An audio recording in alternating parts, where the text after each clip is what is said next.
Hello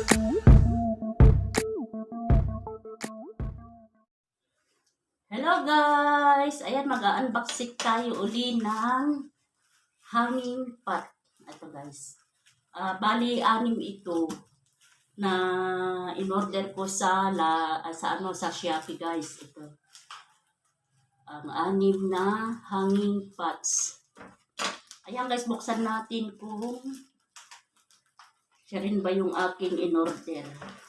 Kasi pag minsan, naiiba yung binibigay nilang ino-order. Sobrang nakasealed siya. Kasi baka mabasag yung kanyang pots.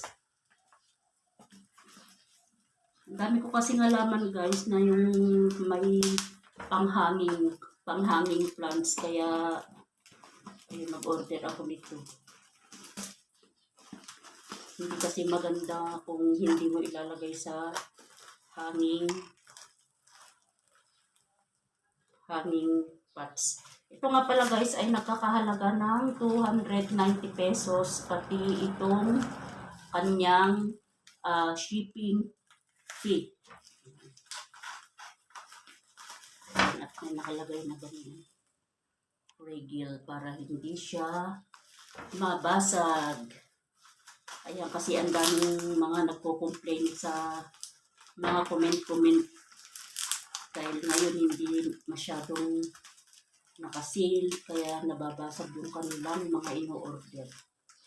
Kaya nagbabasa din ako sa mga comment bago tayo mag-order.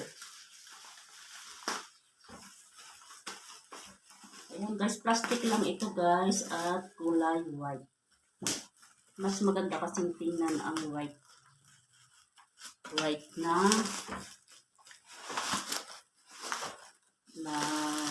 pots. Ay, maganda siya guys. Maganda yung kanyang design. Ito maganda yung kanyang design guys. Tapos ito yung kanyang pinaka hanger. Ayan. Para maipitin natin. Ang hirap din pati itong hirap din ulisin. Kaya kailangan tingin na rin. Ayan guys. Plastic din siya.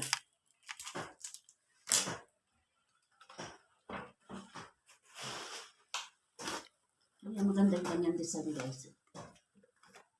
Tapos medyo makapal siya guys. Bubutasan na lang kasi wala pa siyang butas. Bali, 6 lahat ito. At nagkakahalaga ng 290 pesos. Diba mas nakakamura. Saan yung ko niya?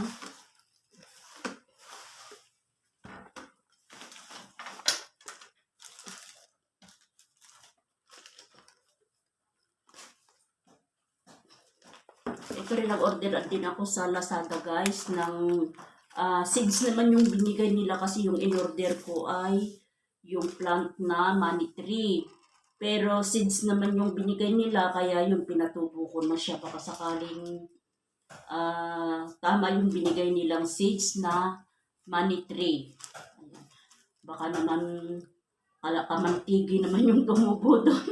Pero titingnan din natin guys, mga palipas lang tayo ng mga 1 week bago tumubo yung kanyang seeds. Pinatubo ko siya din sa labas. Ayan, in-order ko din siya sa Lazada naman itong isa sa Shopee. Ito ay nagkakahalaga ng 190 pati yung kanyang shipping guys. Ayan, na-disappointed nga ako dito guys kasi ang alam ko kasi yung money tree na talaga na itatanim din sa may paso pero hindi pala at seeds pala yung binigay nila guys. Pero wala tayong magagawa, ganun talaga. Ayan guys, tingnan nyo na lang ang aking pagtatamnan kung ano ang itatanim ko dito sa aking in-order na hanging pots.